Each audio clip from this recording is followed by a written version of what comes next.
అసద్ అనేటటువంటి అతను అలాగే సూర్య అనేటటువంటి అతను ఇద్దరూ కూడా ఫ్రెండ్స్. వీళ్ళిద్దరూ కలిసి బాగానే ఉండేవాళ్ళు. నిన్న బక్రీద్ సందర్భంగా గొర్రెని ఎలా చంపాలో తెలుసా అంటే తెలియదు అన్నాడు. తెలుసుకొని నేను చూపెడతానని చెప్పేసి అసద్ సూర్యాని పొడి చేశాడు.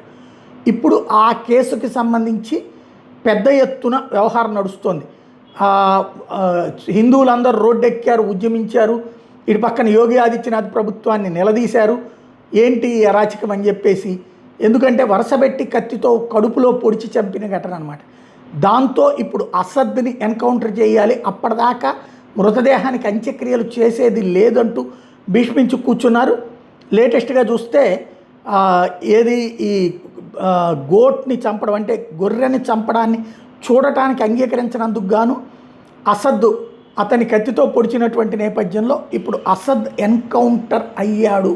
ఇదిగో పోలీసులు అరెస్ట్ చేసే టైంలో తుపాకీతో వాళ్ళ మీద కాల్పులు జరగకపోతే పోలీసులు ఎన్కౌంటర్ చేశారు అన్నటువంటి విషయాన్ని ఉత్తరప్రదేశ్ పోలీసులు ప్రకటించారు.